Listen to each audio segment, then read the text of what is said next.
yes, here I go again. It's me. Of course, I haven't turned the sound down on this. That's better. Now I can speak freely. Right, it's me again. Michael, aka the old Git. And I thought today I'm going to have a close and an in-depth look at Zack Polanski, or as he was born, David Paulden. I think I know why he changed his name. He wants something more glamorous, more like a film story thing. Polanski. Yeah, my name is Polanski. I mean, it sounds a bit better than Paulden, doesn't it? But hey, everyone to his own. Now, critics of the Green Party of England and Wales and the leader Zack Polanski, Paulden. Let's have a look at some of the criticisms that are going around about this man. I've seen it. For me, he's completely head the ball, but that's my opinion. Might not be yours. Now, he's let's get a picture of him so we know. Do you know who he is? But maybe people don't know who he is. So let's get a picture of Mr. Polanski here. Here he is. Eh? He looks to me a bit like Roland Rat, with his ears sticking out. Do you know what I mean? He's just a strange character. Now, often argue that their politics are economically unfeasible or socially diverse. They don't work. Polanski, who was elected leader in September 2025 with a significant majority, has branded himself as an eco-populist. An eco-populist. I thought it more like an alco-populist, but there you go. His aim is to shift the party's focus towards tackling inequality alongside climate change. Strange bedfellows, to say the least. Now, a lot of people have labelled him a kind of snake oil salesman, you know. You are physically repulsive, intellectually retarded, you're morally reprehensible, vulgar, insensitive, selfish, stupid. Well, I didn't say it, but there you go. I think he probably is. And many of his opponents often use the term snake oil salesman to bring in, because of some of the things he said, for example, such as bringing down bills, protecting the NHS through massive state intervention, with some people argue that there's a lack of realistic funding base for that. He has no idea about economics, and of course, to fund that, he's got to really go some, I'll tell you that. So, what else is it? I mean, he says he has a one-dimensional approach. Polanski blames all UK issues on inequality and austerity. It's all because of that. And that's a very narrow view, because there's so much been going on. You can't just blame it on inequality and austerity. And often he dismisses complex public concerns such as surrounding women's sports or trans rights as a distraction manufactured by the media. Now, what do we know about the man? What do we know about his past? Where does he come from? His professional background? Well, you know, he previously had a career in Harley Street as a hypnotherapist. Ooh. So there you go. He's been a point of contention since 2013 when undercover reporters alleged he claimed he could help clients increase their bus size through thought, which he has since apologised for calling it a mistake, and it was before his political career. But, you know, this man, Zack Polanski, he craves fame. He's an attention seeker, and he fails. And politics is just another attempt to gain some kind of notoriety, some type of fame. But he will fail. I mean, for example, he tried a singing career. How did that go? Listen, baby, ain't no mountain high, ain't no valley low, ain't no river wide enough, baby. If you need me, call me, no matter where you are. no matter how far. Don't worry, baby. Oh, well, yes, he failed at that. So what else did he? Well, he tried acting. Oh, how did he do with acting? Look at this. It's a Van Damme spoof. He failed at that too. And they say if you're a failed actor, you go into teaching, which he did. But I do know that the kind of types of workshops and things he went to were all about left-wing stuff and how to be rude to the man, how to put down the man, and that kind of thing, you know. So, you know, he wants notoriety. But he seems to come along with these sort of radical stances. For example, radical stance on foreign policy. Polanski has supported controversial motions such as Zionism is racism.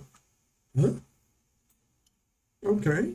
And suggested that the UK should leave NATO. Now, that's a position that a lot of political critics will argue that would be very dangerous to national security, considering the state of the world right now and the threats that are around. And other controversial green policies, let's put him up there because I want you to make sure you know who this man is. Because if you vote for this man in anything that he does, you're voting for a failure. So the Green Manifesto includes plans for 40 billion annual investment in green economy and a £15 an hour minimum wage for all ages, and introducing a universal basic income, so people who sit on their backsides will get a decent income. I don't think that's what people of Britain want. They want people out working, and basically they do want good wages, and they do want to have a job. They don't basically want to sit around and, you know. But all the critics question if the proposed carbon wealth tax would actually raise 150 billion needed to fund these. Well, listen, Mr. Polanski or Paulden, whatever you call yourself, the tax rich won't work. If you tax the rich, it won't work because the rich will be gone. Okay? Then where will you get the money from to do this manifesto claim that you're going to do? You can't. You think people who've made careers and businesses are going to sit around while you tax them and you give it all to ne'er-do-wells, people who have not worked, people who suggest they should, you know, have the freedom not to work? I don't think so. And because very rich people can go where they want and take their money with them, and they will. And there's many countries that would welcome them, that wouldn't take their money off them. And also, you've got to understand that these people that you're trying to tax, I hate his smile, I can't stand him. Anyway, don't get personal. These people are the people who generate money to pay wages. And when they leave and they take their businesses with them, then what are you going to do? He hasn't thought it through, not at all. And also, he wants to phase out nuclear power, which is unlike other major parties. And I think it's wrong, because I think with Rolls-Royce, one of the best countries in the world that's made nuclear submarine engines and whatever, and they've been safe and sailors have been in them, now make the modular nuclear reactors which stake up the size of 2 football pitches and could run a million homes on one of them, dot a few of them around the country. It's all green, and it's all everybody's got electricity. No. He wants to phase out nuclear power. But at the moment, I mean, even now, currently, 15% of the UK's electricity is provided by nuclear power. And experts warn that would create a significant energy security risk if he was to do what he said he wants to do. I really think I want to fight him. I don't like him. Right? So I think nuclear power with a good British company who's actually selling modular nuclear reactors to other countries, they're all happy to have them. 2 football pitches and 1 million homes. How many would you have to put across England? Hey, there you go. And the other things that's in their manifesto is that open borders and immigration. Wow, Polanski. I don't like calling him because he's not a Polanski. He's not dynamic and superstar, film star, Mr. He's not that. Paulden suits him much better. David Paulden, that's your name. Recently stated open borders is not currently pragmatic. The party's long-term vision and calls to the end of the hostile environment and detention for most migrants are seen by some as a threat to the border control. They are. You can't just open your borders and say, come on everybody, we've got enough money and resources to take care of everybody. We don't want to know where you come. You used to fight for ISIS. It doesn't matter, keep coming, we don't care. That's what he kind of likes. But I mean, other social policies. The party advocates self-identification for trans and non-binary people. I find this kind of thing, I don't know why. I know he's gay and he has a boyfriend or husband, I'm not sure. And that's fine. People who are gay, they're gay. But all this non-binary and removal of high-stakes testing and Ofsted in schools, take it out. These are often characterised by critics as identity politics. Now, we don't want identity politics. We want, in schools, the identity politics, it ignores practical and scientific reality. So, let children be children. Stop saying that boys can be girls, girls can be boys when they're 4 and 5 years old. Let children be children. Do when children that size, some want to be Batman, some want to be a cowboy, somebody want to be, that's kids. And as they get older, if they have identity problems where they can decide for themselves, then yes, but it should be kept out of schools and universities. It should be kept out. Maybe universities, people realise what they're going to be by that age, but definitely through first school, the little kids go, and the infants, the nurseries, the infants and the juniors and secondary schools, it's out.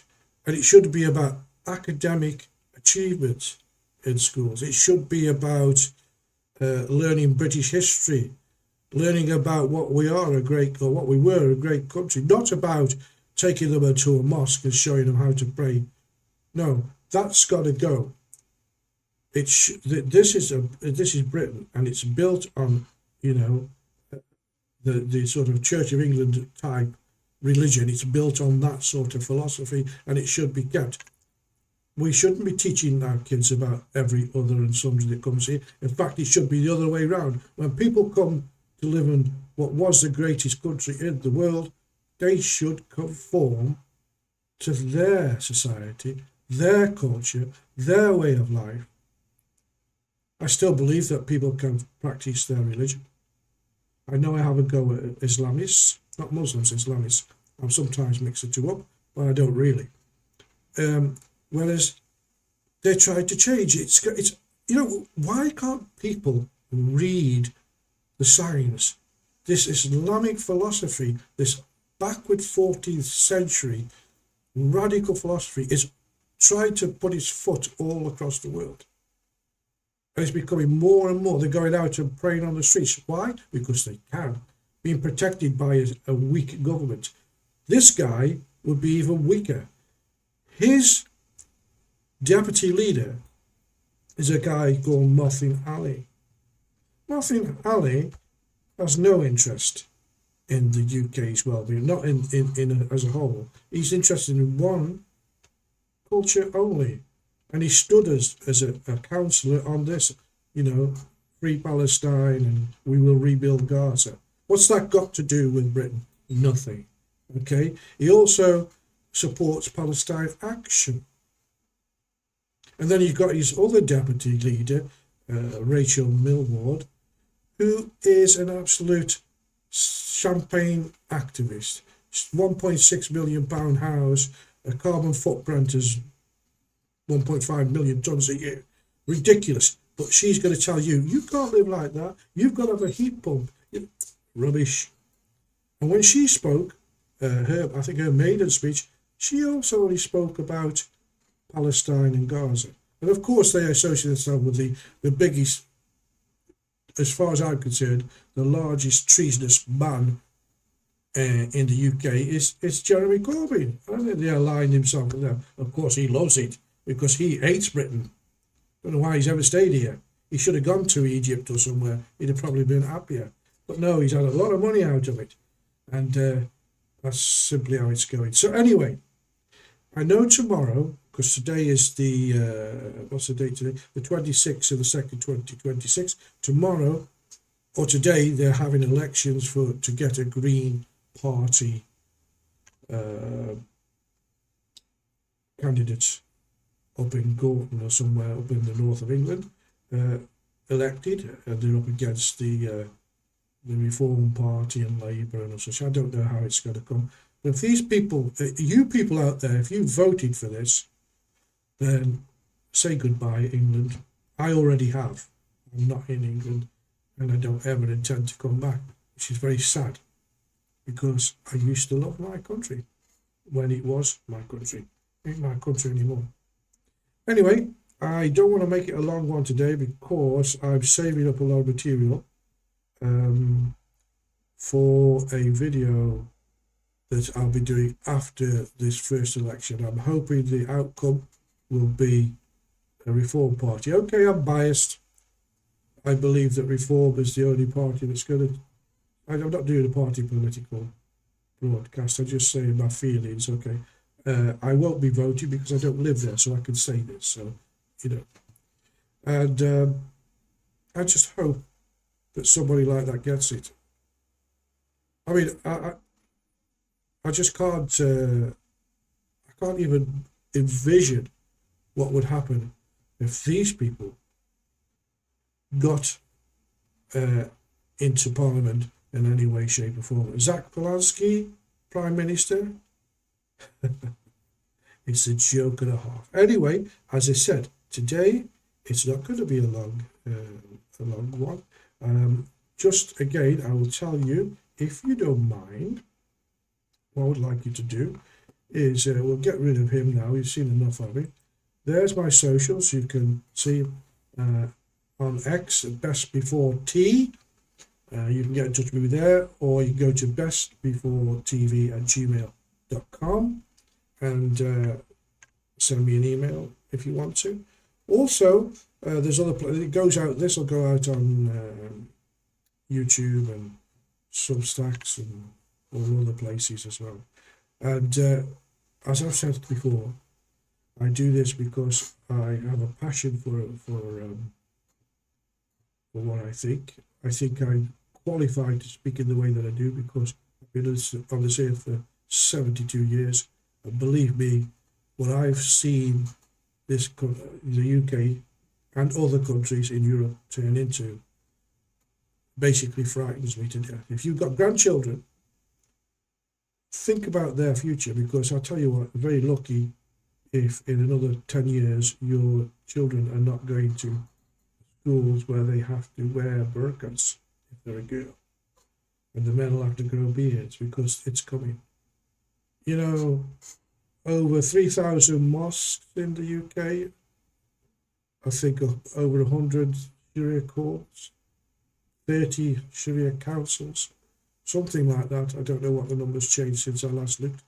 But I shall tell you this, nothing against following your religion, whether you're Hindu, Sikh, Muslim, Zoroastrian, whatever you are, follow it.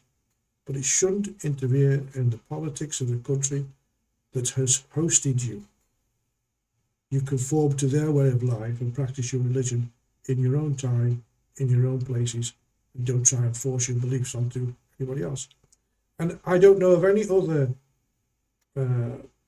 religion that does that tries to force its opinion or its ways, tries to cancel out dogs, try to cancel bacon, pork, halal slaughter, which is horrendous.